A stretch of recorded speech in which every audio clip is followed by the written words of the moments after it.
সে কোন বন্ধু বলো বেশি বিশ্বস্ত, কার কাছে মন খুলে দেয়া যায়, কার কাছে সব কথা বলা যায়, হওয়া যায় বেশি আশ্বস্ত। তার নাম আহমদ, বড় বিশ্বস্ত। সে কোন বন্ধু বলো বেশি বিশ্বস্ত, কার কাছে মন খুলে দেয়া যায়, কার কাছে সব কথা বলা যায়, হওয়া যায় বেশি আশ্বস্ত। তার নাম আহমদ, বেশি বিশ্বস্ত। আমি আজকের এই চমৎকার রজনীতে আলোচনা করবার জন্য সূরাতুল আহজাবের 45-46 এ দুটি আয়াতকে চুজ করেছি। এ দুটি আয়াতের আলোকে কিছু কথা আপনাদের সাথে শেয়ার করব। আওয়াজ করে পড়ুন ইনশাআল্লাহ। যেখানে আল্লাহ তাআলা বিশ্বনবীর 5টি বৈশিষ্ট্যের কথা বলেছেন। কয়টি? বিশ্বনবী সাল্লাল্লাহু আলাইহি ওয়াসাল্লামের জীবনী, ওনার বায়োগ্রাফি নিয়ে কথা বলাটা দুষ্কর, কারণ এটার কোনো শেষ নাই, কুল নাই, কিনারা নাই, বিয়ন্ডলেস, বাউন্ডলেস, বটমলেস। সুবহানাল্লাহ বলেন। কারণ তিনি তো এমন নবী যিনি হ্যাঁ বললে এটা শরীয়তে হালাল হয়ে যায়। নবীর মুখ দিয়ে যদি বের হয় হ্যাঁ, নাম, ইয়েস, তাহলে এটা হালাল। ঠিক কিনা বলেন? এ নবীর মুখ দিয়ে যদি না বের হয় যে না, নো, তাহলে এটা শরীয়তে হারাম হয়ে যায়। কেমন নবী আমরা পেয়েছি, যিনি হ্যাঁ বললে হালাল, না বললে হারাম, যিনি সাব্বাবা এই আঙ্গুলি উপরের দিকে উঁচু করলে চাঁদ ভেঙে 2 টুকরা হয়ে যায়, যে নবী জমিন থেকে পা উঁচু করলে আল্লাহর আরশে মেরাজে চলে যায়, এমন নবীর উম্মত আমরা হয়েছি। যে নবীকে বাদ দিলে কোরআন বোঝা যায় না, কারণ এ নবীর উপরই কোরআন নাজিল করেছে কে? এ নবীকে বাদ দিলে হাদিস বোঝা যায় না, কারণ হাদিস তো এ নবীর মুখনিসৃত পবিত্র বাণী। সুবহানাল্লাহ পড়েন। এ নবীকে বাদ দিলে জান্নাত চিনা যায় না, কারণ জান্নাত তিনি চাক্ষুষ দেখে এসে আমাদেরকে মেরাজ শেষে বর্ণনা করে শুনিয়েছেন। এ নবীকে বাদ দিলে জাহান্নাম চেনা যায় না, এ নবীকে বাদ দিলে আমার রবকে চেনা যায় না। ঠিক কিনা বলে? তো বিশ্বনবীর 5টি বৈশিষ্ট্যের কথা আল্লাহ তাআলা এই সূরাতে উল্লেখ করেছেন। আল্লাহ রাসূল সাল্লাল্লাহু আলাইহি ওয়াসাল্লাম যখন মক্কাতে দাওয়াত দিচ্ছিলেন, মক্কার কুরাইশরা নানাভাবে বিষ্ণু ঈসা ইসলামকে কষ্ট দিচ্ছিল, নানাভাবে ট্যাগিং করছিল, মিথ্যা অপবাদ দিচ্ছিল। কখনো কখনো তারা বিশ্বনবীকে বলছিল মিথ্যাবাদী, কাযযাব। কখনো বলছিল যে তুমি হচ্ছে জাদুকর, সাহের। কখনো বলেছে শায়ের, মুহাম্মদ তুমি কবি। কখনো বলেছে কাহেন, মুহাম্মদ তুমি গণক। এবং কখনো বলেছে মুহাম্মদ তুমি হচ্ছে মাজনুন, মানে পাগল। আওয়াজ করে সবাই পড়ুন নাউযু বিল্লাহি মিন যালিক। তাহলে বিশ্বনবীকে মৌলিকভাবে এই 5টি অপবাদ দিয়েছে। আমার কলেজা টুকরা সিলেটের ভাইরা, বিশ্বনবীর ব্যাপারে মিথ্যা অপবাদ মৌলিকভাবে দিয়েছে কয়টি? 5টি। বলেছে তুমি মিথ্যাবাদী, বলেছে তুমি গণক, তুমি কবি, তুমি পাগল, তুমি জাদুকর। বিশ্বনবীকে যে 5টি অপবাদ দেয়া হলো, আল্লাহ তাআলা এটা সহ্য করেননি। এই 5টি অপবাদের বিপরীতে আল্লাহ তাআলা বিশ্বনবীর 5টি চমৎকার বৈশিষ্ট্য উল্লেখ করে সূরাতুল আহজাবের 2টি আয়াত নাজিল করেছেন। আওয়াজ করে পড়েন আল্লাহু আকবার। 5টি চমৎকার বৈশিষ্ট্য সূরাতুল আহজাবের ভেতরে রব্বুল আলামিন উল্লেখ করে আমাদেরকে জানিয়ে দিচ্ছেন, ইয়া আইয়ুহান নাবিয়্যু ইন্না আরসালনাকা শাহিদান ওয়া মুবাশশিরান ওয়া নাযীরা ওয়া দাঈয়ান ইলাল্লাহি বিইذনিহি ওয়া সিরাজাম মুনীরা। পড়েন আল্লাহু আকবার। রব্বুল আলামিন ডেকে বলেন, ও নবী, নিশ্চয় আমি আপনাকে সাক্ষ্যদাতা রূপে প্রেরণ করেছি, সুসংবাদদাতা রূপে প্রেরণ করেছি, সতর্ককারী রূপে প্রেরণ করেছি। আল্লাহর দিকে আহ্বানকারী রূপে প্রেরণ করেছি, আর আলো দানকারী চেরাগ রূপে, প্রদীপ রূপে প্রেরণ করেছি। পড়েন সুবহানাল্লাহ। 5টা বৈশিষ্ট্য। 1 নম্বরে আল্লাহ তাআলা বললেন, হে নবী, নিশ্চয় আমি আপনাকে সাক্ষ্যদাতা হিসেবে প্রেরণ করেছি। সাক্ষ্যদাতা, বিষ্ণু ইসা ইসলাম সাক্ষ্য দিবেন, এজন্য শাহিদ। শাহিদ মানে সাক্ষ্যদাতা। আওয়াজ করে বলুন, শাহিদ মানে কি? তিনি সাক্ষ্য দিবেন। মুবাশশির, 2 নম্বর বৈশিষ্ট্য হচ্ছে তিনি মুবাশশির। মুবাশশিরুম বিরাহমাতিল্লাহি ওয়া বিল জান্নাহ, তিনি আল্লাহর রহমতের সুসংবাদ দেন, তিনি আল্লাহর জান্নাতের সুসংবাদ দেন। সুবহানাল্লাহ পড়েন। 3 নম্বর বৈশিষ্ট্য হচ্ছে নাযীর, তিনি সতর্ককারী, ওয়ার্নার, তিনি সাবধান করতে এসেছেন, রিমাইন্ডার দিতে এসেছেন যে আল্লাহর পথে যদি না চলো, শিরকি কাজ যদি না থামাও, তাহলে এমন আযাব আসবে আল্লাহর পাকড়াও থেকে তুমি বাঁচতে পারবে না। তিনি নাযীর। বিষ্ণু ইসা ইসলামের 4 নম্বর বৈশিষ্ট্য হচ্ছে দাঈয়ান ইলাল্লাহ, তিনি আল্লাহর দিকে আহ্বানকারী। এই যে আমরা আমাদেরকে পরিচয় দেই যে আমরা দাঈ, বলি না? বলি যে উনি হচ্ছেন একজন দাঈ ইলাল্লাহ। বহুবচন আমরা বলি আদ-দুআত ইলাল্লাহ, এটা কোরআনের এই আয়াত থেকে এসেছে। ওয়া দাঈয়ান ইলাল্লাহি বিইذনিহি, আল্লাহর আদেশে বিষ্ণু ইসা ইসলাম আল্লাহর দিকে মানুষকে ডাকেন। এবং বিষ্ণু ইসা ইসলামের 5 নম্বর বৈশিষ্ট্য হচ্ছে সিরাজাম মুনীরা, আলোদানকারী প্রদীপ, আলোকদীপ্ত প্রদীপ, যে আলো দিয়ে তিনি গোটা বিশ্বকে আলোকিত করেছেন। আওয়াজ করে পড়েন আল্লাহু আকবার। তাহলে মোট 5টি বৈশিষ্ট্য নিয়ে আমরা কথা বলবো বিশ্বনবীর। 1 নম্বরে হচ্ছে শাহিদ, বিশ্বনবী সাক্ষী দিবেন। কি দিবেন? He will be witness for all prophets and for us, তিনি নবীদের উপরও সাক্ষী দিবেন, আবার উম্মতের উপরও সাক্ষী দিবেন। সুবহানাল্লাহ পড়েন। কিয়ামতের দিন আল্লাহ তাআলা প্রত্যেক নবীকে জিজ্ঞেস করবেন যে তুমি কি তোমার উম্মতের কাছে আমি যা যা পৌঁছাতে বলেছিলাম পৌঁছিয়েছো? নবীরা বলবে আল্লাহ আমি পৌঁছিয়েছি। নবীদের কথা ঠিক কিনা, সত্য কিনা, এর সপক্ষে তখন বিশ্বনবী সাক্ষী দিবেন। সুবহানাল্লাহ পড়েন। এজন্য রব্বুল আলামিন বলেন, ফাকাইফা ইযা জিনা মিন কুল্লি উম্মাতিন বিশাহীদিন ওয়া জিনা বিকা আলা হাউলাই শাহীদা। তখন কেমন হবে যখন প্রতিটি উম্মত থেকে আমি একজনকে সাক্ষ্য হিসেবে বের করে আনবো, আর তাদের উপরে নবী আমি আপনাকে সাক্ষ্য বানাবো। পড়েন সুবহানাল্লাহ।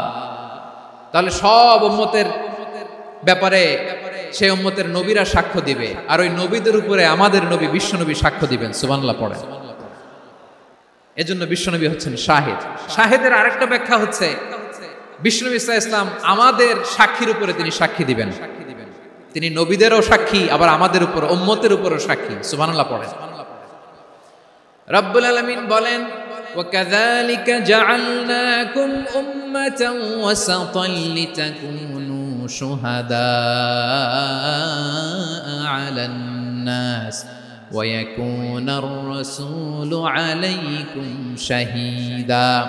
আর অনুরূপভাবে আমি তোমাদেরকে মধ্যমপন্থী উম্মত হিসেবে তৈরি করেছি, প্রেরণ করেছি। ব্যালেন্সড উম্মাহ, মধ্যমপন্থী উম্মাহ হিসেবে প্রেরণ করেছি, যাতে করে তোমরা সবার উপরে সাক্ষ্য দিতে পারো, আর যাতে তোমাদের নবী হতে পারে তোমাদের উপরে সাক্ষ্যদাতা। পড়েন সুবহানাল্লাহ। আমরা হচ্ছি ব্যালেন্সড উম্মাহ, আমরা সবার ব্যাপারে সাক্ষ্য দিব, আর আমাদের উপর সাক্ষ্য দিবে স্বয়ং বিশ্বনবী। সুবহানাল্লাহ পড়েন। তাহলে আমাদের নবী নবীদের উপরও সাক্ষী, আমাদের উপরও সাক্ষী। সেই বুখারীর সাথে এসেছে আল্লাহ তাআলা কিয়ামতের দিন সাইয়েদনা নূহ আলাইহিস সালামকে বলবেন, নূহ তুমি কি দাওয়াত পৌঁছিয়েছো তোমার উম্মতের কাছে?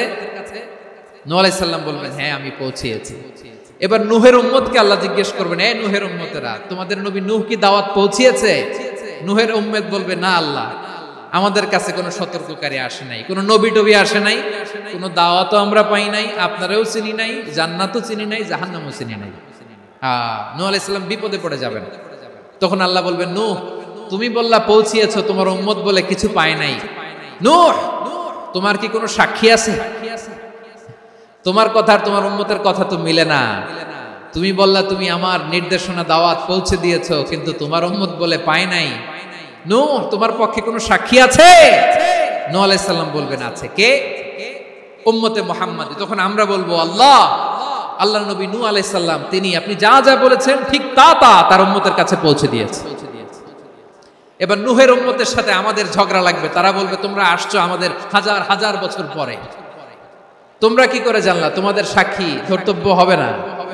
আমরা তখন বলবো আমাদের কোরআনে তোমাদের নবীর নামে আল্লাহ তাআলা একটা সূরা নাজিল করেছেন, সূরাতে নূহ। আওয়াজ করে পড়েন আল্লাহু আকবার। আমরা বলবো আমাদের কোরআনে তোমাদের নবীর কথা আল্লাহ আমাদেরকে জানিয়েছেন, দিন রাত এক করে তোমাদের কাছে তিনি দাওয়াত পৌঁছেছেন, তোমরা কানের মধ্যে হাত দিয়ে রাখতা, চেহারাটা কাপড় দিয়ে ঢেকে রাখতা, আল্লাহর নবী নূহকে পিটিয়ে ছালা দিয়ে পেঁচিয়ে তোমরা পাহাড়ে তুলে রেখে আসতা, সব আমরা জানি। আমরা যখন বলবো এই কথা, নূহের উম্মত চুপসে যাবে। তখন আমরা সত্য বলেছি কিনা এটা আল্লাহ তাআলা জানতে চাইবে বিশ্বনবীর কাছে। তখন বিশ্বনবী আমাদের পক্ষে সাক্ষী দিবেন। আওয়াজ করে বলেন আল্লাহু আকবার। এজন্য আল্লাহ বলেন, নবী আপনি হচ্ছেন সাক্ষ্যদাতা, সব নবীদের উপর আপনি হবেন সাক্ষী, আবার আপনার উম্মতের সাক্ষীর উপর আপনি হবেন সাক্ষী। তার মানে নবী গো, কিয়ামতের কঠিন ময়দানে আপনি হবেন রাজ সাক্ষী। রাজ সাক্ষী, সব সাক্ষীর বড় সাক্ষী। এজন্য বিশ্বনবীকে আল্লাহ তাআলা প্রথম যে বৈশিষ্ট্যটা দিয়েছেন সেটা হচ্ছেন শাহিদ। তিনি সাক্ষ্যদাতা, witness for all messenger of God and for all of us। সুবহানাল্লাহ পড়ে। তাহলে আল্লাহ তাআলা বিশ্বনবীর 5টি বৈশিষ্ট্যের কথা বলেছেন। একটি বৈশিষ্ট্যের ব্যাপারে আমরা জানলাম, তিনি হচ্ছেন শাহিদ, সাক্ষ্যদাতা, সবার উপরে সাক্ষ্যদাতা। 2 নম্বর বৈশিষ্ট্য হচ্ছে মুবাশশিরা, তিনি সুসংবাদদাতা। সিলেটবাসী আওয়াজ করে আমার সাথে বলো, মুবাশশিরা মানে সুসংবাদদাতা। তিনি আল্লাহর রহমতের সুসংবাদ দেন, তিনি জান্নাতের সুসংবাদ দেন। এই উম্মতের মধ্য থেকে যারা গাফেল, যারা অবাধ্য, যারা সীমালঙ্ঘনকারী, তাদেরকে বিশ্বনবী আল্লাহর রহমতের সুসংবাদ দেন। তিনি বুঝান আল্লাহর দরবার 24/7, 24 ঘন্টা খোলা।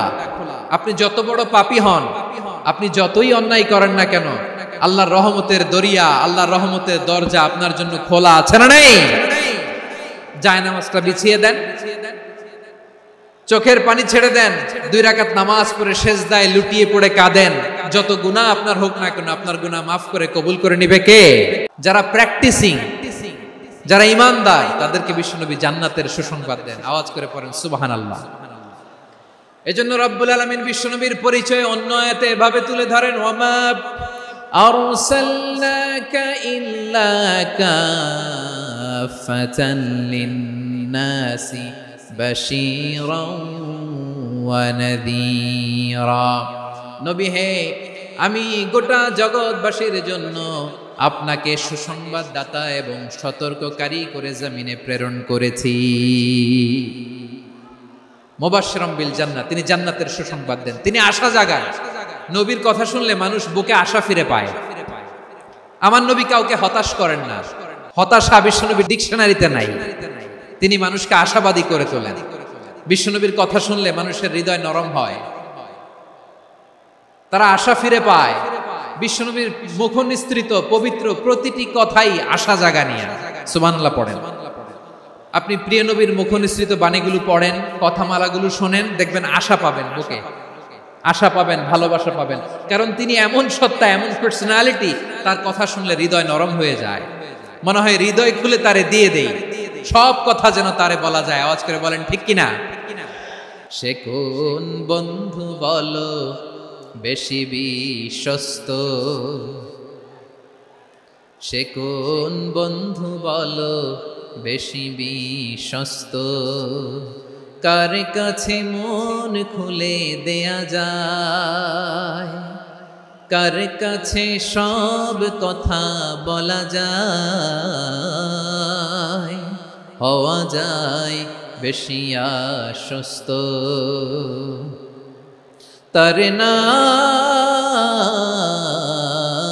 আহমদ, বড় বিশ্বস্ত।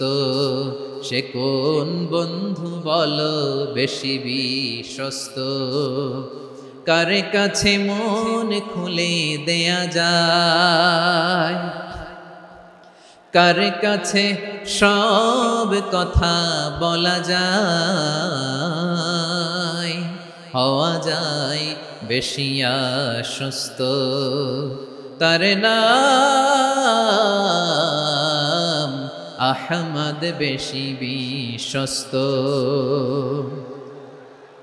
যে জন কখনো ব্যথা দিতে জানে না, যে জনকে বলি মুছে দেহি বেদনা, যে জন কখনো ব্যথা দিতে জানে না, যে জনকে বলি মুছে দেহি বেদনা, হৃদয়ের হাহাকার কবুল করে নিতে আর কারে বুক এত প্রশস্ত, তার নাম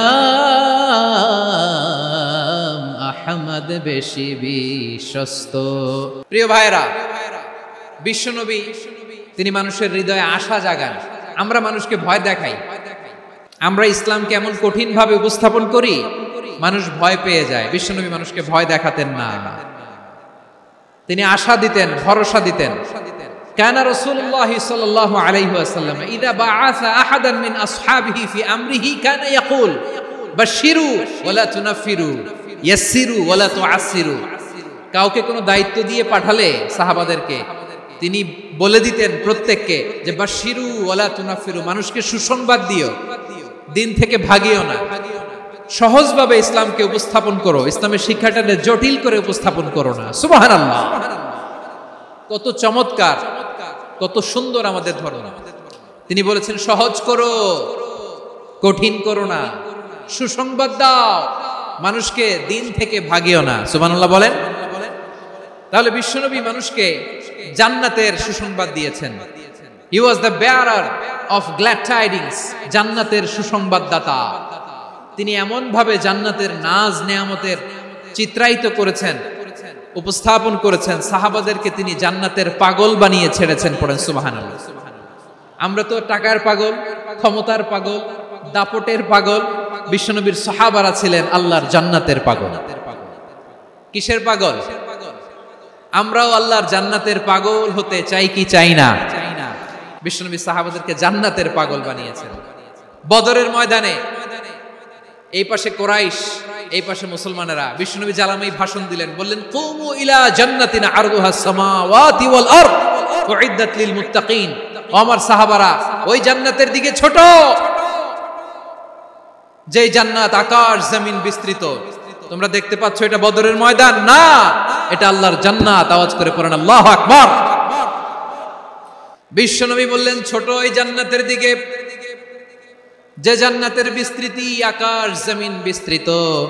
বিশ্বনবীর এই কথা শোনার পরে এক আনসারী সাহাবী সাইয়েদনা উমাইর ইবনুল হুমাম রাদিয়াল্লাহু তাআলা আনহু খেজুর খাচ্ছিলেন। তিনি বিশ্বনবীর দিকে তাকিয়ে কথা শুনছেন আর খেজুর খাচ্ছেন। যখন বিশ্বনবী বললেন জান্নাতের দিকে ছোট, যে জান্নাত আকাশ জমিন বিস্তৃত, বিশ্বনবীর কথা শোনা মাত্র সাইয়েদনা উমাইর ইবনুল হুমাম বললেন বাহ বাহ। কি বললেন? বাহ বাহ মানে চমৎকার, মাশাআল্লাহ চমৎকার। আমরা ইদানিং কালে চমৎকার কিছু দেখলে ইংরেজিতে বলে ফেলি না ওয়াও ওয়াও, বাহ বাহ, মাশাআল্লাহ। বিশ্বনবী বললেন মা ইয়াহমিলুকা আলা কওলিকা বাহ বাহ ইয়া উমাইর। ও উমাইর, আমার এই কথা শুনে তুমি কেন বললা বাহ বাহ, চমৎকার চমৎকার কেন বললা? সাইয়েদনা উমাইর ইবনে হুমাম রাদিয়াল্লাহু তাআলা আনহু বললেন ইয়া রাসূলুল্লাহ, আপনার এই কথা শুনে আমি বড্ড খুশি হয়েছি, আর আমি প্রত্যাশা করছি আমি যদি ওই জান্নাতের মালিক হতে পারি তাহলে কতই না ভালো হতো। সুবহানাল্লাহ বলেন। বিশ্বনবী বললেন ছোট এই জান্নাতের দিকে, যে জান্নাত আকাশ জমিন বিস্তৃত। আপনার এই চমৎকার মুখনিসৃত কথা শুনে আমার হৃদয়ের মধ্যে জান্নাতি হওয়ার বাসনা জেগে উঠলো, এজন্য বলেছি বাহ বাহ, আমি যদি ওই জান্নাতে যেতে পারতাম কতই না ভালো হতো। উমাইরের কথা শুনে বিশ্বনবী বললেন ঠিক আছে উমাইর, জান্নাতে ঢোকার জন্য, এই জান্নাতের অধিবাসী হওয়ার জন্য যেহেতু তোমার এত আকাঙ্ক্ষা, আমি বলে দিলাম আনতা মিন আহলিহা, তুমি আল্লাহর ওই জান্নাতের অধিবাসী হবা। যাও উমাইর, তুমি ওই জান্নাতের অধিবাসী, ওই জান্নাতে তুমি ঢুকবা, তুমি জান্নাতি। তার মানে সহজ কথায় তুমি জান্নাতি। সুবহানাল্লাহ বলেন। যখনই বিশ্বনবী বললেন জান্নাতি, সাইয়েদনা উমর রাদিয়াল্লাহু তাআলা আনহু খেজুর খাচ্ছিলেন আর মনে মনে ভাবে বিশ্বনবী যখন ওয়ারেন্টি দিয়েছে, বিশ্বনবী যখন গ্যারান্টি দিয়েছে আমি জান্নাতে যাব, তাহলে হাতে তো এখনো 3টা খেজুর বাকি। এই 3টা খেজুর যদি খাই তাহলে জান্নাতে ঢুকতে দেরি হয়ে যাবে। সুবহানাল্লাহ পড়েন। হাতে কয়টা খেজুর? 3টা খেজুর। বিশ্বনবী বললেন উমাইর আনতা মিন আহলিহা, তুমি ওই জান্নাতের অধিবাসী, তুমি জান্নাতি। উমাইর চিন্তা করলেন আমি জান্নাতি, নবীর মুখ দিয়ে যখন বের হইছে ওই জান্নাতে তো আমার ঢুকতেই হবে, কিন্তু হাতে 3টা খেজুর খেয়ে যদি জিহাদের ময়দানে যাই তাহলে জান্নাতে যেতে তো দেরি হয়ে যাবে। এই চিন্তা আসা মাত্রই খেজুর 3টাকে তিনি ছুঁড়ে মারলেন, তলোয়ার বের করে আল্লাহু আকবার বলে বদরের ময়দানে ঝাঁপিয়ে পড়লেন। আল্লাহর শত্রুদেরকে কচু কাটা করে এক পর্যায়ে শাহাদাতের সুধা পেয়ে নিজেও জান্নাতি হয়ে গেলেন। পড়েন সুবহানাল্লাহ। আমরা দুনিয়ার বুকে আমরা হয়েছি দুনিয়ার পাগল, ক্ষমতার পাগল, সম্পদের পাগল, খ্যাতির পাগল। বিশ্বনবী তার সাহাবাদেরকে বানিয়েছিলেন জান্নাতের পাগল। পড়েন সুবহানাল্লাহ। ওই জান্নাতে আমরা যেতে চাই কি চাই না? একা না সবাই মিলে? জান্নাতে একা আমি যাব না তো ভাই, তোমাকেও জান্নাতে দলে নিতে চাই। সবাই বলেন জান্নাতে একা আমি যাব না তো ভাই, তোমাকেও জান্নাতে দলে নিতে চাই। পড়েন আমিন। তাহলে চিন্তা করেন কিভাবে বিশ্বনবী জান্নাতকে চিত্রায়িত করেছেন সাহাবাদের সামনে, কিভাবে চিত্রায়িত করেছিলেন তিনি, যে কারণে সাহাবারা জান্নাতের পাগল হয়ে গিয়েছেন। আমরা যদি দেখি the way the prophet Muhammad portrait জান্নাত, কিভাবে তিনি পোর্ট্রে করেছেন জান্নাতের যে সৌন্দর্য, কিভাবে তিনি সাহাবাদের সামনে তুলে ধরেছেন। বিশ্বনবী আল্লাহর কোরআন থেকে আমাদেরকে জানান আল্লাহর জান্নাতের সুসংবাদ দানকারী করে যে আল্লাহ আমাকে পাঠালেন। তোমরা কি জানো আল্লাহর জান্নাত কত সুন্দর? কোরআন থেকে বিশ্বনবী আমাদেরকে জানান ফালা তা'লামু নাফসুম মা উখফিয়া লাহুম মিন কুররাতি আ'য়ুন জাযাআম বিমা কানু ইয়া'মালুন। মানুষের কর্মের প্রতিফল হিসেবে কত চমৎকার জান্নাত রব্বুল আলামিন নাজ নেয়ামত দিয়ে পরিপূর্ণ করে আমাদের জন্য প্রস্তুত করে রেখেছেন। পৃথিবীর কোনো মানুষ সেটা জানে না। পড়েন সুবহানাল্লাহ। এটা যে কত সুন্দর, আমাদের আমলের প্রতিদান হিসেবে কত চমৎকার, fantastic, eye catching, fabulous paradise তিনি আমাদের জন্য রেডি করে রেখেছেন। এটা কেউ জানেই না, কল্পনাতেও আনতে পারে না। সুবহানাল্লাহ পড়েন। আবার হাদিসে কুদসিতে বিশ্বনবী ফরমান রব্বুল আলামিন বলেন আ'দাতু লিইবাদিয়াস সালিহিনা মা লা আইনুন রাআত ওয়ালা উযুনুন সামিআত ওয়ালা খাতারা আলা কলবি বাশার। আল্লাহ বলেন আমার নেককার বান্দাদের জন্য এমন চমৎকার জান্নাত আমি রেডি করে রেখেছি, মা লা আইনুন রাআত, কোন চোখ সে জান্নাতকে দেখে নাই, ওয়ালা উযুন সামিআত, কোন কর্ণকুহর সেই জান্নাতের আওয়াজ শুনে নাই, ওয়ালা খাতারা আলা কলবি বাশার, মানুষ কল্পনাতেও জান্নাতের ছবি আঁকতে পারে না। সুবহানাল্লাহ। কল্পনাতেও ছবি আঁকতে পারে না।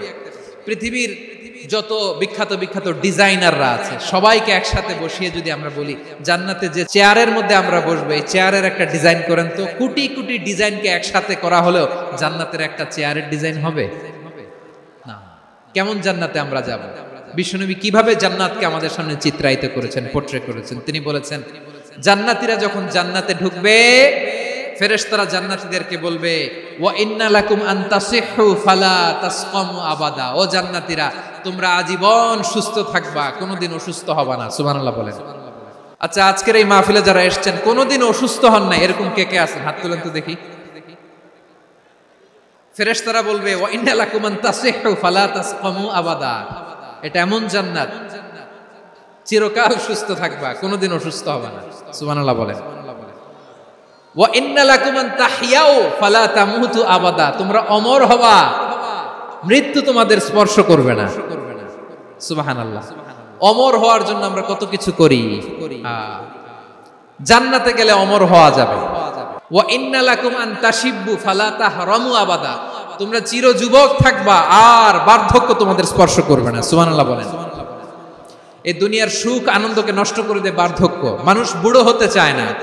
দেখবেন যে দাড়ি যার একটু সাদা হয়ে গেছে কত ভাবে ওইটার একটু লুকিয়ে রাখার ট্রাই করে, আছে না নাই? হ্যাঁ, এটারে কলব দেয়, এটারে কেউ মেহেদি দেয়, এটারে কেউ কেটে কুটে। এই যে আমারও তো পাকতেছে এদিক দিয়ে, এ তো আজ থেকে 5 বছর আগেও তো কুচকুচে দাড়ি ছিল, চুল ছিল, রং ধরা যৌবন, জং ধরে শেষ। এই তো জীবন। This is the circle of life. এটাই লাইফ। এই যে পাকতেছে এইখানে পাকতেছে, দিস ইজ লাইফ। তো মানুষ বুড়ো হতে চায় না। এখন দেখবেন যে অনেক শ্যাম্পু বেরোইছে, শ্যাম্পু অ্যান্টি এজিং শ্যাম্পু। কি এজিং? Anti ageing. ক্রিম বের হয়েছে, ক্রিম অ্যান্টি এজিং ক্রিম। এটা বলে অ্যাট্রাকশন লাগায় আর কি, যেটা মাখলে মানুষ আর বুড়ো হয় না। এই শ্যাম্পু দিলে মানুষ আর বুড়ো হয় না। ভারতের একজন ধনকুবের আছে, নাম শুনেছেন না? মুকেশ আম্বানি। ওনার স্ত্রী নীতা আম্বানি, আমি একটা নিউজে দেখলাম যে তিনি গোল্ড ওয়াটার খেয়েছেন। 1 বোতল গোল্ড ওয়াটারের দাম মোস্ট লাইকলি $60,000 $60,000 1 বোতল গোল্ড ওয়াটার। কেন? এটা খেলে বার্ধক্যের ছাপ নাকি চেহারায় লাগে না। কিন্তু মানুষ যতই বয়স ধরে রাখতে চাক এই দুনিয়ার জামিনে, সে কি তার বয়স লুকাতে পারে? আমার কলিজা টুকরা সিলেট, আওয়াজ করে বলেন, এই দুনিয়ার জীবনে বয়সকে ধরে রাখা যাবে? আপনি অমর হবেন জান্নাতে, চির সুস্থ হবেন জান্নাতে। আপনি যদি চির যৌবন থাকতে চান, চির যুবক, এটা পাবেন জান্নাতে। এভাবে বিশ্বনবী উম্মতের সামনে জান্নাতকে চিত্রায়িত করেছেন, পোর্ট্রে করেছেন। এজন্য বিশ্বনবীর বৈশিষ্ট্য দিয়েছেন আল্লাহ তাআলা মুবাশশিরাম বিল জান্নাহ। নবী হে, আপনি জান্নাতের সুসংবাদদাতা। আওয়াজ করে পড়তে হবে আল্লাহু আকবার। এজন্য আল্লাহ বলেন, ইয়া আইয়ুহান নাবিয়্যু ইন্না আরসালনাকা শাহিদা। ও নবী, আপনারে আমি সাক্ষ্যদাতা করে পাঠালাম, সাক্ষ্যদাতা করে পাঠালাম। মুবাশশিরা, শাহিদান ওয়া মুবাশশিরা, আপনারে আমি জান্নাতের সুসংবাদদাতা করে পাঠালাম। 3 নম্বরে হলো নাযীরা, আপনাকে আমি জাহান্নামের সতর্ককারী রূপে প্রেরণ করলাম। পড়েন সুবহানাল্লাহ। আমার প্রিয় বন্ধুরা, বলেন তো আল্লাহ বিশ্বনবীর কয়টা বৈশিষ্ট্যের কথা এখানে উল্লেখ করেছেন? এই যে মাশাআল্লাহ 5টা। 1 নম্বরে শাহিদান, সাক্ষ্যদাতা। 2 নম্বরে মুবাশশিরা, সুসংবাদদাতা। 3 নম্বরে আমরা আছি নাযীরা, তিনি হলেন সতর্ককারী। সতর্ককারী, দ্য ওয়ার্নার, ওয়ার্নিং দিতে তিনি এসেছেন। হি ওয়াজ দ্য ওয়ার্নার, সতর্ক করতে, সাবধান বাণী দিতে তিনি এই জমিনে এসেছেন। রব্বুল আলামিন বলেন, তাবারাকাল্লাযী নাযালাল ফুরকানা আলা আবদিহি লিয়াকুনা লিল আলামিনা নাযীরা। বরকতময় সেই সত্তা যিনি ফুরকানকে মানে এই কোরআনকে তার বান্দার উপর নাজিল করেছেন, যাতে করে বিশ্ব নবী গোটা মানব মণ্ডলীর জন্য সতর্ককারী হতে পারেন। সুবহানাল্লাহ। বিশ্ব নবী সবাইকে সতর্ক করতে এসেছে আমার প্রিয় সিলেটের ভাইয়েরা, নাকি শুধু আমাদেরকে? মুসলিম অমুসলিম, আস্তিক নাস্তিক, মুমিন কাফের, সবার জন্য তিনি সতর্ককারী। সুবহানাল্লাহ পড়েন। সূরা আলাক নাজিল হলো, তারপর সূরা মুদ্দাসসির নাজিল হলো। আল্লাহ বলেন, ইয়া আইয়ুহাল মুদ্দাসসির কুম ফাআনদির, কুম ফাআনদির, stand up and warn your people. বিশ্বনবী ওহির ভার সহ্য করতে না পেরে কাঁপুনি এসে গেল, শীত লাগছিল, তিনি চাদর গায়ে দিলেন। আল্লাহ বললেন, ইয়া আইয়ুহাল মুদ্দাসসির, হে চাদরওয়ালা, কুম ফাআনদির, স্ট্যান্ড আপ, ফাআনদির, ওয়ার্ন করো, সতর্ক করো। সুবহানাল্লাহ। ওই যে বিশ্বনবী স্ট্যান্ড আপ, দাঁড়ালেন আর সতর্ক শুরু করলেন, ইন্তেকালের আগ পর্যন্ত আর বসতে পারেন নাই। ওই যে দাঁড়ালেন, দাঁড়িয়েই রইলেন, উম্মাহকে সতর্ক করেই গেলেন, করতেই থাকলেন। আওয়াজ করে পড়েন আল্লাহু আকবার। ওয়া আনদির আশিরাতাকাল আকরাবিন যখন নাজিল হলো, বিশ্বনবী সাফা পাহাড়ের চূড়ায় উঠে গেলেন, ডাকতে আরম্ভ করলেন, ও আমার বংশের লোকেরা, ও আমার সম্প্রদায়ের লোকেরা, আমি যদি বলি পাহাড়ের পেছনে একদল ঘোড়সাওয়ার তোমাদেরকে আক্রমণ করার জন্য রেডি হয়ে আছে, ও আমার মক্কাবাসী, আমার কথা তোমরা বিশ্বাস করবা নাকি? সবাই এক বাক্যে বলে দিল, বিশ্বাস করব। সুবহানাল্লাহ। ও আমার মক্কাবাসী, আমি যদি বলি পাহাড়ের পেছনে একদল ব্যাটালিয়ন তোমাদেরকে অ্যাটাক করবে, আমি বললে বিশ্বাস করবা? মক্কাবাসী কি উত্তর দিয়েছিল জানেন? এত হেভি ওয়েটফুল একটা কথা বলেছিল। তারা বলেছিল, অবশ্যই বিশ্বাস করব, কারণ মা জাররাবনা আলাইকা ইল্লা সিদকা, আমরা জীবনে কোনোদিন তোমার মুখে মিথ্যা শুনি নাই। সুবহানাল্লাহ কইবেন না? ও মিয়া, যে এলাকায় আপনি জন্মগ্রহণ করলেন, আপনার শৈশব, কৈশোর, আপনার তারুণ্য, আপনার যৌবন যেখানে কাটালেন, ওই এলাকার লোকেরা যদি এক বাক্যে বলে তুমি যা বলবা তাই বিশ্বাস করব, কারণ তোমারে তো মিথ্যা কইতে শুনি নাই। মা জাররাবনা আলাইকা ইল্লা সিদকা, we have never ever witnessed a single lie from you, আমরা জীবনে একটা মিথ্যা তোমার মুখ থেকে শুনি নাই। সুবহানাল্লাহ বলেন। দেখেন, এই কথার মাধ্যমে এক বাক্যে বিগত 40 বছরের সার্টিফিকেশন হয়ে গেছে। বিগত 40 বছর আমার নবী মক্কায় কেমন লাইফ লিড করেছেন, এক বাক্যে সার্টিফিকেশন, মা জাররাবনা আলাইকা ইল্লা সিদকা। তখন বিশ্বনবী বললেন, ফা ইন্নী নাযীরুল লাকুম বাইনা ইয়াদাই আযাবিন শাদীদ, যদি আমার কথা বিশ্বাস করো তাহলে জেনে রাখো, যদি মূর্তি পূজা আর এই শিরকি কর্মকাণ্ড ছেড়ে না দিয়ে এক আল্লাহর পথে ফিরে না আসো, কঠিন আযাব তোমাদের জন্য অপেক্ষা করছে। আওয়াজ করে পড়েন আল্লাহু আকবার। ফাইন্নী নাযীরুল লাকুম বাইনা ইয়াদাই আযাবিন শাদীদ, ভয়ঙ্করতম শাস্তি তোমাদের জন্য অপেক্ষা করেছে, আমি সেই শাস্তির সতর্কতা দিতে এসেছি। তাহলে বিশ্বনবীর আরেকটা বৈশিষ্ট্য, তিনি সতর্কতাকারী। সুবহানাল্লাহ, তিনি সতর্ককারী। উম্মাহকে রিমাইন্ডার দিতে এসেছেন, ওয়ার্নিং দিতে এসেছেন।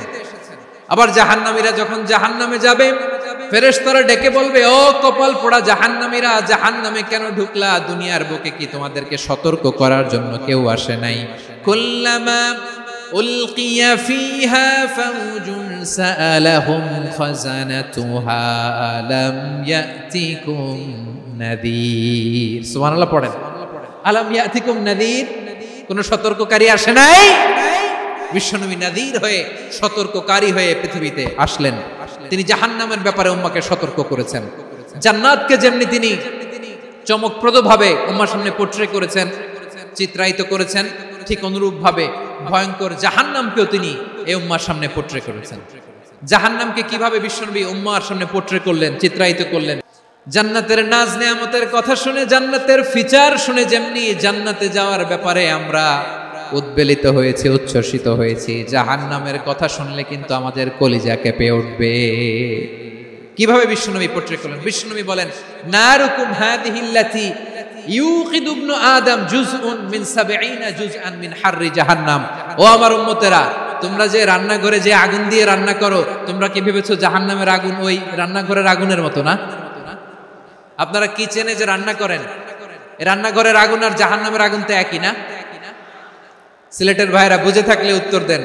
কিচেনের রান্নাঘরের আগুন আর জাহান্নামের আগুন এক না? একরকম। বিশ্বনবী বলেন, জুজউন মিন 70 জুজআন মিন হাররি জাহান্নাম। জাহান্নামের আগুন দুনিয়ার আগুনের চেয়ে কমপক্ষে 70 গুণ বেশি তেজওয়ালা। জাহান্নামের আগুনকে আল্লাহ নাম দিয়েছেন নারুল্লাহ। এটা আল্লাহর আগুন, নারুল্লাহিল মুকাদা আল্লাতী তাত্তালিউ আলাল আফইদা, যেটা কলিজার মধ্যে যে ধরে যায়। দুনিয়ার আগুন হাতে লাগলে হাত জ্বলে, পায়ে লাগলে পা জ্বলে। জাহান্নামের আগুন দেহের যেই জায়গায় লাগুক না কেন, সাথে সাথে কলিজাটা জ্বলে ছাই হয়ে যাবে। নারুল্লাহিল মুকাদা আল্লাতী তাত্তালিউ আলাল আফইদা, জাহান্নামের আগুন গায়ে লাগলে আপনার কলিজা পুড়ে ছাই হয়ে যাবে। ওই জাহান্নামে আমরা যেতে চাই? আমরা তো সবাই মিলে নাশিদ গাইলাম, জান্নাতে আমরা একা যাব না, সবাই মিলে যাব। ওই জাহান্নাম থেকেও সবাই মিলে বাঁচার দরকার আছে না নাই? কি ভয়ঙ্কর শাস্তির বর্ণনা যে বিশ্বনবী দিয়েছেন, এত বিস্তর আলোচনার সুযোগ আমার নাই। আমি শুধু সবচেয়ে হালকা পাতলা, দ্য লাইট পানিশমেন্ট, সবচেয়ে হালকা শাস্তি কি হবে এটা বলবো। বিশ্বনবী বলেন, ইন্না আহওয়ানা আহলিন নারি আযাবান ইয়াউমাল কিয়ামাতি লা রাজুলুন তুদাউ ফি আখমাসি কদামাইহি জামরাতান ইয়াগলি মিনহুমা দিমাগু। জাহান্নামের সবচেয়ে হালকা আযাব কি হবে শুনুন। জাহান্নামের সবচাইতে হালকা আযাব হলো ওই ব্যক্তির আযাব যার পায়ে দুটো জাহান্নামের আগুনের জোতা পুড়িয়ে দেয়া হবে। ওই আগুনের উত্তাপে তার মাথার মগজগুলো ভাতের মারের মতো টপ টপ টপ টপ করে বেয়ে বেয়ে পড়বে। জাহান্নামের ভেতরে লক্ষ লক্ষ কোটি কোটি কাফির মুশরিককে দেওয়ার পরেও জাহান্নাম বলবে, হাল মিন মাজিদ, আরো আছে নাকি, আরো দাও। কোটি কোটি কাফেরের দল, মুশরিকের দল, সীমা লঙ্ঘনকারী দল, তাদেরকে যখন জাহান্নামে ফেলা হবে, বড় বড় পাথর খণ্ড জাহান্নামে ফেলা হবে, তারপরও জাহান্নাম বলবে, হাল মিন মাজিদ, আরো আছে নাকি, দাও, আরো দাও, আরো দাও। আমার ক্ষুধা নিবারণ হয় নাই। জাহান্নামে তো উত্তপ্ত হবে, জ্বলন্ত হবে, ভয়ঙ্কর হবে। জাহান্নামের এক অংশ আরেক অংশকে খেয়ে ফেলবে। আল্লাহু আকবার। ফেরেশতারাও টালমাটাল হয়ে যাবে। জাহান্নামের রক্ষী ফেরেশতারা কি করবে তারা নিজেরাও বুঝতে পারবে না। কোটি কোটি মুশরিক কাফেরদেরকে জাহান্নামে নিক্ষেপ করার পরেও জাহান্নাম ঠান্ডা হবে না, শান্ত হবে না, বলবে হাল মিন মাজিদ, আরো আছে নাকি, আরো দাও। তখন আল্লাহ তাআলার কুদরতি পা জাহান্নামের ভেতরে ঢুকিয়ে দিবেন। কোনো কিছুতেই যখন জাহান্নামকে শান্ত করা যায় না, আল্লাহ তাআলা তার কুদরতি পা জাহান্নামে ঢুকিয়ে দিবেন। দেওয়ার সাথে সাথে জাহান্নাম থেকে আওয়াজ আসবে, কত কত বিইজ্জাতিকা ওয়া বিকারামিকা, আল্লাহ আপনার ইজ্জতের কসম, যথেষ্ট হয়েছে, এনাফ এনাফ, আর লাগবে না। সুবহানাল্লাহ বল। ওই ভয়ঙ্কর জাহান্নামে আমরা যেতে চাই কেউ? আমরা সব সময় ওই জাহান্নাম থেকে আল্লাহর কাছে পানাহা চাই। আওয়াজ করে বলেন ঠিক কিনা? বিশ্বনবী সব সময় আল্লাহর কাছে আল্লাহর জান্নাত চাইতেন, আল্লাহর জাহান্নাম থেকে পানাহা চাইতেন। তিনি বলতেন আল্লাহুম্মা ইন্না নাসআলুকাল জান্নাতা ওয়া নাউযু বিকা মিনান নার। আল্লাহ তোমার কাছে জান্নাত চাই, তোমার জাহান্নাম থেকে পানাহা চাই। আবার আমরা যখন দোয়া পড়ি আমরা পড়ি রব্বানা আতিনা ফিদ দুনিয়া হাসানাতাও ওয়া ফিল আখিরাতি হাসানাতাও ওয়া কিনা আযাবান নার। আল্লাহ দুনিয়ার কল্যাণ দাও, আখিরাতের কল্যাণ দাও, জাহান্নামের আগুন থেকে বাঁচিয়ে দাও। পড়ে আমিন। ওয়া কিনা আযাবান নার মানে কি? আল্লাহ তুমি আমাদেরকে বাঁচাও আগুনের শাস্তি থেকে। এটা বিশ্বনবীর সবচাইতে প্রিয় দোয়া ছিল। নবী যখন তাওয়াফ করতেন প্রতিটা তাওয়াফে তিনি এই দোয়াটা পড়তেন। রুকনে ইয়ামানি থেকে হাজরে আসওয়াদে যখন তিনি যেতেন এই দোয়াটা পড়তেন, রব্বানা আতিনা ফিদ দুনিয়া হাসানা ওয়া ফিল আখিরাতি হাসানা ওয়া কিনা আযাবান নার। আল্লাহ দুনিয়ার কল্যাণ দাও, আখিরাতের কল্যাণ দাও। আল্লাহ জাহান্নামের আগুনের শাস্তি থেকে তুমি আমাদেরকে বাঁচাও। আওয়াজ করে সবাই পড়ুন আমিন। তাহলে বিশ্বনবী ওই জাহান্নামের ব্যাপারে আমাদেরকে সতর্ক করেছেন। এজন্য আল্লাহ তাআলা বিশ্বনবীর নাম দিয়েছেন নাযীর, সতর্ককারী, ওয়ার্নার। আল্লাহ বলেছেন নবী আপনারে আমি শাহিদ মানে সাক্ষ্যদাতা বানালাম, মুবাশশিরান আপনারে আমি সুসংবাদ দাতা বানালাম, নাযীরা আপনারে আমি সতর্ককারী বানালাম। 4 নম্বরে ওয়া দাঈয়ান ইলাল্লাহি বিইذনিহি, আপনারে আমি দাঈ ইলাল্লাহ বানালাম। সুবহানাল্লাহ পড়েন। দাঈয়ান ইলাল্লাহ, বিশ্বনবীকে আল্লাহ তাআলা দায়ী করে পাঠিয়েছেন। বিশ্বনবী কি মানব মণ্ডলীকে নিজের দিকে ডাকে? দুনিয়ার দিকে ডাকে? কার দিকে ডাকে? দাঈয়ান ইলাল্লাহ বিইذনি, আল্লাহর আদেশে আমি আপনাকে দায়ী করে পাঠিয়েছি। বিশ্বনবী মানব মণ্ডলীকে আল্লাহ তাআলার দিকে ডাকতেন। আল্লাহ তাআলা বলেন ওয়ামান আহসানু কওলাম মিম্মান দাআ ইলাল্লাহি ওয়া আমিলা সালিহান ওয়া ক্বালা ইন্নানি মিনাল মুসলিমিন। তার চাইতে ভালো কথা, শ্রেষ্ঠ কথা, কল্যাণকর কথা আর কার হতে পারে যে মানুষকে আল্লাহর দিকে ডাকে, সৎ কর্ম করে আর বলে আমি হলাম মুসলমান। সুবহানাল্লাহ বলেন। এবং এই যে দাওয়াতি কাজ বিশ্বনবী করবেন, এটার একটা মেথডোলজি আছে। বিশ্বনবী কিভাবে দাওয়াতি কাজ করবেন উম্মার মাঝে, এটাও আল্লাহ তাআলা দাওয়া মেথডোলজি তিনি শিখিয়ে দিলেন। তিনি বললেন উদউ ইলা সাবিলি রাব্বিকা বিল হিকমাতি ওয়াল মাউইযাতিল হাসানাতি ওয়াজাদিলহুম বিল্লাতী হিয়া আহসান। নবী হে আপনি মানুষকে আপনার রবের দিকে ডাকুন, প্রজ্ঞার সাথে, বিচক্ষণতার সাথে, সুন্দর কথামালা দিয়ে, উপদেশ দিয়ে। আর যদি আল্লাহর দ্বীন প্রচার করতে যে কারো সাথে তর্ক করতে হয়, সর্বোত্তম পন্থায় সেই তর্ক করেন। পড়েন সুবহানাল্লাহ।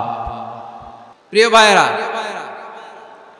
উদউ ইলা সাবিলি রাব্বিকা বিল হিকমা, আমরা হিকমতের সাথে দাওয়াতি কাজ করতে চাই। হিকমা মানে কি? হিকমা মানে হচ্ছে knowledge plus common sense equals to হিকমা। আল্লাহর দেয়া কোরআন সুন্নাহ এবং আপনার কমন সেন্স দুইটাকে একসাথে মিক্স করলে এটা প্রজ্ঞা হিসেবে রিফ্লেক্ট করে। শুধু কোরআনের আয়াত মুখস্থ করলেই হবে না, হাদিস মুখস্থ করলেই হবে না, এটা কিভাবে উপস্থাপন করতে হবে সেটাও জানার দরকার আছে না নাই? কি বলতে হয়, কতটুকু বলতে হয় সেটাও জানার দরকার আছে না নাই? সেটার নাম হচ্ছে হিকমা, প্রজ্ঞা। এই প্রজ্ঞার সাথে, বিচক্ষণতার সাথে আমাদেরকে দাওয়াতি কাজ করতে হবে। বিষ্ণু ইসলামের দাওয়াতি কাজের পন্থা দুই একটা শেয়ার করে আলোচনার ইতি টানবো ইনশাআল্লাহ। দাওয়াত দিতে হবে গ্রাজুয়ালি, একবারে সব না। নতুন কেউ দিনে ফিরেছে, ইসলাম মানতে চায়, আপনি যদি বলেন তোর 5 ওয়াক্ত নামাজ পড়তে হবে, রোজা রাখতে হবে, তাহাজ্জুদ পড়তে হবে, তোর দাড়ি নাই কেন, তুই তো জাহান্নামে যাবি, এরকম অনেকে বলে কি বলে না? বলা যাবে না, এগুলো বলবেন না। দাওয়াত দিতে হবে গ্রাজুয়ালি, ধীরে ধীরে মানুষকে বোঝাতে হবে। একবারে ইসলামের সব মানুষ মানতে পারে না। আপনারা কি জানেন মদের বিধান, মদের হারাম হওয়ার বিধান একবারে আসে নাই। প্রথমে বলা হয়েছে মদে কিছু উপকারও আছে, ক্ষতিও আছে, তবে উপকারের চেয়ে ক্ষতি বেশি। সাহাবারা সাবধান হয়ে গেল। এরপর বিধান নাজিল হলো, তোমরা নামাজে যাওয়ার আগে মদ খেও না। 5 বেলা সাহাবারা আর মদের কাছেও যেতেন না, আরো সাবধান হয়ে গেল। সব শেষে ইন্নামাল খামরু ওয়াল মাইসিরু ওয়াল আনসাবু ওয়াল আজলামু রিজসুম মিন আমালিশ শাইতান ফাজতানিবু। মদ, জুয়া এগুলো শয়তানের কাজ, এগুলো থেকে বিরত থাকো। সবাই মদ খাওয়া থেকে একেবারে বিরত রইল। মদের মটকা হাড়ি ভেঙে সবাই মদিনার রাস্তায় ঢেলে দিল। মদের পানিতে পুরো মদিনার অলি গলি সয়লাভ হয়ে গেল। বলেন সুবহানাল্লাহ। তাহলে মদ কি একবারে হারাম হয়েছে? কেউ যদি ইসলাম মানতে চায় একবারে তাকে সবকিছু চাপিয়ে দেয়া যাবে না। আমাদের কাছে অনেকে আসে, আয়সা বলে হুজুর আমার মেয়েটা পর্দা করে না, হুজুর পর্দা করে না, ওর জন্য দোয়া করেন। তা আমি বলি বয়স কত? বলে 22। তো 22 বছর বয়সে আগে কি করছেন? আগে পর্দা করাইছেন? না, করাই নাই। তো এখন তো আর হবে না। এখন তাকে আস্তে আস্তে বুঝান যে মা শালীন পোশাক করো, একটু শালীন, যেমন আছো তেমনই থাকো, শালীন পোশাক। শালীনে অভ্যস্ত হলে বুঝান মারে একটু মাথায় কাপড় দাও, একটু হিজাব করো। ওইটাতে অভ্যস্ত হয়ে গেলে এরপরে তাকে নিকাবের দিকে আপনি আহ্বান করেন। ওইটাতে অভ্যস্ত হয়ে গেলে হাত মোজা, পা মোজা যদি করতে চায়, এইভাবে গ্রাজুয়ালি আগাতে হবে। প্রিয় ভাইয়েরা, সবচেয়ে গুরুত্বপূর্ণটা আগে, তারপরেরটা পরে।